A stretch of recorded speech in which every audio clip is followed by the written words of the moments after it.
आज की इस प्रेस वार्ता में आप सबका स्वागत है।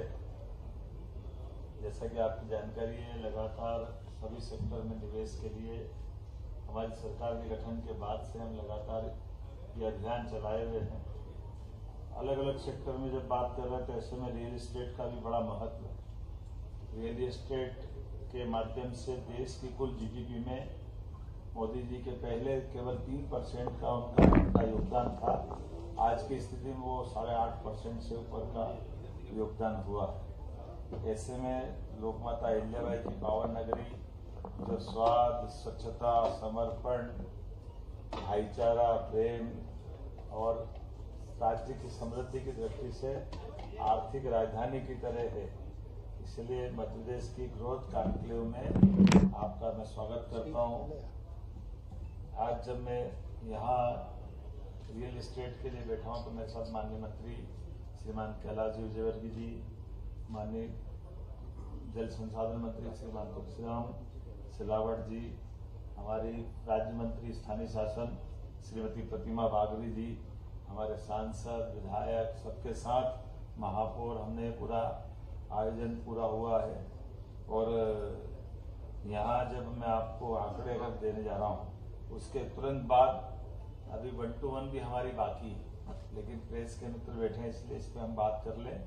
15 कंपनियों के माध्यम से हमने आज यहाँ लगभग 12,473 करोड़ के निवेशकों के प्रस्तावों पर चर्चा की है, जिनके माध्यम से 14,000 से ज्यादा लोगों को रोजगार मिलेगा। इन आईसी इंडस्ट्री कॉन्क्लेव में बाकी हमारी दूसरे विभाग की लगभग जैसे हमारी एक पद्धति है कि इंडस्ट्री कॉन्क्लेव किसी प्रकार की भी हो, उसमें बाकी विभागों के भी जोड़ करके बताते हुए सभी प्रकार के एमओयू, भूमि पूजन, उनके अनुदान के वितरण सबको साथ ही करते जाते हैं।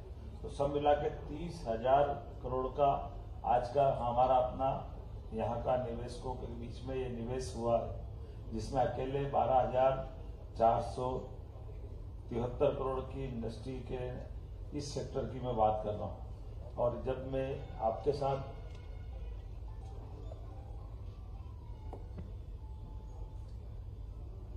पंद्रह कंपनियों के आंकड़े की बात अगर करूँगा तो ये एस्ट्रोनॉटिक्स लगभग 3,000 करोड़ की, और इसके अपने जो सेक्टर हैं ये टेक्सटाइल की खास करके अपने अलग से उसकी पहचान है।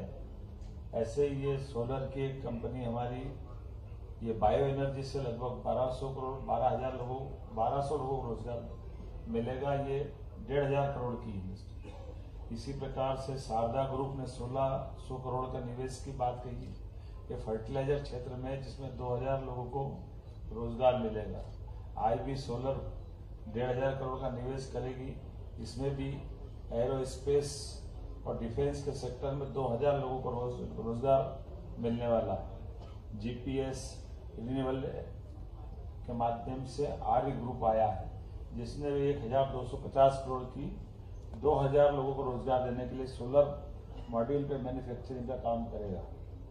हमारे भीलवाड़ा एनर्जी लिमिटेड ने 1,200 करोड़ की अर्थात 1,200 करोड़ की योजना के लिए आज अपने बीच में निवेश के आश्वासन पे बात हुई है। इसमें 500 लोगों को रोजगार मिलेगा। BEML ये 800 करोड़ का निवेश करेंगे और सोलर मॉड्यूल में इसमें भी 2,000 लोगों को रोजगार प्राप्त होगा। जिंदल ग्रुप इसके माध्यम से 800 करोड़ का निवेश और CBG प्लांट के पर लगभग 1,000 लोगों को रोजगार देंगे। फेबियान टेक्सटाइल द्वारा 250 करोड़ का निवेश, ये सोलर मॉड्यूल पे काम करेंगे। एडवांस एनर्जी, निर्मल ग्रीन एनर्जी, फेबियान टेक्सटाइल द्वारा 250 करोड़ का निवेश, ये सोलर मॉड्यूल पे काम करेंगे। Advance energy, Nirmal green energy, Bharat feed and खास करके ये अथर्व, पिडिलाइट, एस्ट्राइड, एसोटेड सब मिलाकर के ये 50, 60, 70, 100, अब आंकड़ा इतना बड़ा बड़ा होता है कि बाद का आंकड़ा बोलने में भी सब मिला के जोड़ के बता दो तो ही फायदा है। तो ये सब मिला के 12,473 करोड़ का आंकड़ा है और ये 14,000 से ज्यादा लोगों को रोजगार कुल इसमें प्राप्त होने वाला है। जब मैं आपसे बात कर रहा हूं तो हमारे लिए आज यहाँ निवेशकों के साथ हमारे राज्य सरकार के भी अलग अलग कामों के बारे में हमने अपने आंकड़े दिए हैं। जब मैं IIM इंदौर के साथ सिमस्त के सफल आयोजन की दृष्टि से सरकार ने भी एक MOU किया है। इंदौर भोपाल विकास प्राधिकरण के 12 निवेशकों के माध्यम से भी 2784 करोड़ से अधिक के निवेश के प्रस्ताव हमको प्राप्त हुए, जिन पर भविष्य में अच्छे निर्माण कार्य होंगे, जिसके कारण से राज्य के बाहर के निवेशक इसमें अच्छा काम करेंगे। जल प्रदाय, सीवरेज, स्वच्छता, अधोसंरचना के लिए 5454 करोड़ के अधिक के कार्यों का भूमि पूजन किया गया है। प्रधानमंत्री आवास के माध्यम से 65,000 से अधिक हितग्राहियों को 2,799 करोड़ के अनुदान को भी यहीं दिया गया है। नगरीय निकाय के अधोसंरचना के 1,320 करोड़ के से अधिक का अनुदान भी आज प्रदान किया गया।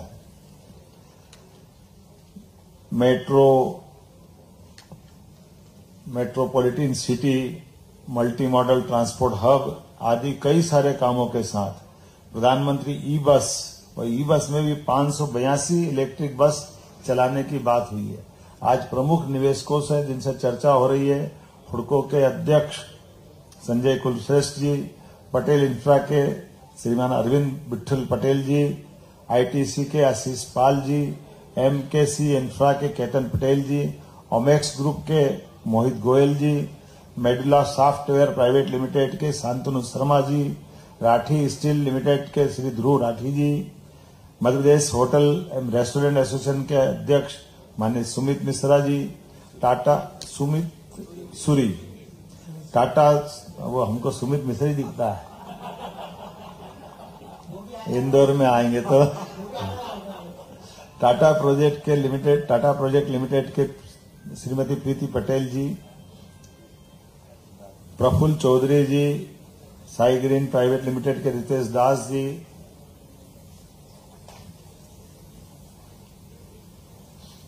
आज बदलते दौर में जिस प्रकार से ये रिस्पांस मिला है, आपको ध्यान हो कि पहले कुछ समय पहले हम इसको करने वाले थे, लेकिन इसको थोड़ा आगे बढ़ाया था। हमने कहा पर्याप्त तैयारी के साथ करें, और आज देश के स्वनाम धन्य क्रेडाई के राष्ट्रीय अध्यक्ष से लगा करके वो सारे लोग आए जिनके माध्यम से हमको लगा कि हाँ, ये अपनी आयोजन उस गरिमा के साथ होना चाहिए जिसके लिए हम जाने जाते हैं। मैं आज के इस अवसर पर urban tech, urban greens, urban mobility, urban infra drive इत्यादि विषयों पर अलग अलग सत्रों का आयोजन भी यहाँ किया गया, जिनमें विशेषज्ञों ने अपने विचार मंथन किए और सुझाव भी दिए हैं। आने वाले समय में जो निर्माण के और इस व्यवसाय से जुड़े हुए बाकी पक्ष है, उस पूरे रूप को लागू करने के लिए सरकार का संकल्प है। मैं उम्मीद करूंगा ये आज से शुरुआत हुई है रियल एस्टेट के इस व्यवसाय को बढ़ाने के लिए। बाकी के हमारे और शहर ग्वालियर, जबलपुर, उज्जैन, रीवा जैसा समय बदला, उज्जैन, ये क्रमशः अब जारी रहेंगे। ये लगभग 1 साल तक अलग अलग करने के बाद फिर एक बड़ा कार्यक्रम इंदौर में करके एक चक्र पूरा करेंगे, क्योंकि रियल एस्टेट के माध्यम से बड़ी संभावना है और हमने आज ये संभावना के संकल्प की पुष्टि करते हुए कार्यक्रम को किया है। मैं उम्मीद करूंगा आपके सबके सहयोग से जब मेट्रोपॉलिटन सिटी बना करके हम अपने 2 महानगरों को नए शहरीकरण के दौर में पहुंचा रहे हैं, मूलभूत सुविधाओं के साथ भी बढ़ाते हुए, जैसे मेट्रोपॉलिटन सिटी की जो नेसेसरी आवश्यकता है उन सब पे हम काम कर रहे हैं। हम अपने पर्याप्त पीने के पानी के प्रबंधन कर रहे हैं, पीने के पानी के साथ बिजली के भी स्रोत हमारे पास पर्याप्त हैं। भविष्य की संभावनाओं को लेकर भी, जैसे रेल नेटवर्क के माध्यम से अब मालवा सीधे सीधे बंबई के एक नए ट्रैक की तरफ जा रहा है, जो परंपरागत रूट हमारा रवंतिका एक्सप्रेस के माध्यम से गुजरात के माध्यम से आता है, इंदौर मनमाड़ ट्रेन के माध्यम से अब सीधा इंदौर से होते हुए गुजरात निमाड़ के रास्ते से निकलेगा, बजाय गुजरात जाने के निमाड़ के रास्ते से बंबई जाने वाला है। आने वाले समय में इसी प्रकार से और नए नए प्रकार के, खास करके हवाई मार्ग पे भी हमारी काफी, इंदौर एयरपोर्ट को भी बड़ा कर रहे हैं, एयर कार्गो भी लाने की संभावना, उस पर भी हम काम कर रहे हैं। तो मध्य प्रदेश में जितनी संभावना है वो सब जोड़ करके ऐसे सारे बातों पे आगे चल रहे हैं। मुझे लगता है कि आज के इस इंडस्ट्री कॉन्क्लेव में जिस प्रकार से हमको इसका मौका मिला, मैं एक बार फिर इस पूरे आयोजन के लिए बधाई देना चाहता हूं। बिल्डिंग सिटीज ऑफ टुमारो के इस आयोजन में ये ग्रोथ कॉन्क्लेव एक तरह से मध्य प्रदेश की हुई है। मैं अपने दोनों मंत्री के माध्यम से आप सबका भी धन्यवाद करता हूं।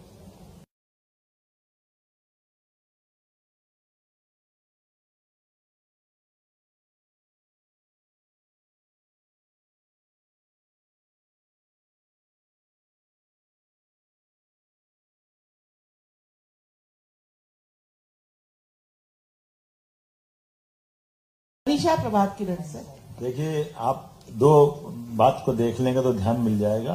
एक तरफ हम अपने इस राज्य की समृद्धि की तरफ भी आगे बढ़ रहे हैं, लेकिन एक दूसरा उल्लट हमारे गरीब से गरीब वर्ग भी हुकुमचंद मिल के मजदूरों का समाधान करके हमने अपने राज्य की पहचान संवेदनशील राज्य के नाते भी की, सरकार की संवेदनशीलता भी बताई। और तीसरी बात, वर्षों से 30 साल से ज्यादा समय से हजारों मजदूर अपने हक के लिए लड़ते रहे थे। ऐसे में उनका समाधान करते हुए ये मिल की प्रॉपर्टी पे भी बहुत बेहतर निवेश की एक बड़ी प्रकल्प की कल्पना की गई है, जो अपने कमर्शियल और रेसिडेंशियल दोनों प्लान के आधार पर एक बड़ा मॉडल है। आप देखोगे तो आनंद आ जाएगा। ऐसे सेंट्रल इंडिया की सबसे बड़ी एक तरह से वो कमर्शियल एक्टिविटी का बड़ा केंद्र बनेगा। जिस तरीके से इन्वेस्टमेंट आ रहा है मध्य प्रदेश में, तो आने वाले 5 साल बाद में मध्य प्रदेश और विशेषकर इंदौर का क्या परिदृश्य देखते हैं? आपकी किस तरीके का डेवलपमेंट होगा? देखिए, हमने कहा कि इंदौर का वो दौर पूरे प्रदेश को आगे ले जाए, इस कल्पना से काम कर रहे हैं। इंदौर हमारा बहुत समृद्ध है, सक्षम है। इंदौर में भी और संभावना है, लेकिन इंदौर के साथ साथ ये जैसे हमने कहा कि यहाँ के बाद पूरे प्रदेश में रियल एस्टेट की इसी प्रकार से इंडस्ट्री कॉन्क्लेव करते हुए हम उन सारी संभावनाओं पर काम करेंगे। मुख्यमंत्री जी, धार्मिक पर्यटन को लेकर आने वाले 10 सालों की बात करें तो किस तरह की योजना हमारी है, या कोई बड़े प्रोजेक्ट जो आने वाले समय में देखने को? आप किस रूप में चाहते हो, थोड़ा आइडिया भी तो दे दो। मैं आपकी जानकारी के लिए बता दूं, जैसे हमारा अभी रोड इंदौर उज्जैन छोटा रोड पड़ रहा था, तो हमने पहले माननीय मंत्री अभी यहाँ है, तब आप रेलवे मंत्री थे, आपके माध्यम से हमने 4 लेन बनवाया था। आज अब वो 4 लेन भी कम पड़ा तो 6 लेन का काम चल रहा है। अब वो रोड कम पड़ रहा है तो एक और रोड हम अपना नया ग्रीनफील्ड का, एक आपकी जानकारी में एक चिंतामन तरफ से दूसरा बना रहे हैं। एक अपना अमलताज मेडिकल कॉलेज से सीधा छिपरा को जोड़ के रोड बना लिया। अब मेट्रोपॉलिटन में तो इंदौर उज्जैन के 5 4 लेन आ गए। आप ये जो जिस प्रकार से ग्रोथ हुई है, बदनावर तक का अगर बेल्ट हम मेट्रोपॉलिटन तक ले रहे हैं, तो भविष्य की दृष्टि से कल्पना कर सकते हैं ये 9,500 किलोमीटर का पूरा वर्ग किलोमीटर का एक पूरा महानगर बनेगा, जिसमें 5 जिले आ रहे हैं, देवास, शाजापुर, उज्जैन, धार, इंदौर। इसी प्रकार से भोपाल का भी होगा। यही कल सिलसिला आगे जाकर के जबलपुर ग्वालियर से जुड़ेगा। बहुत धन्यवाद। मुख्यमंत्री।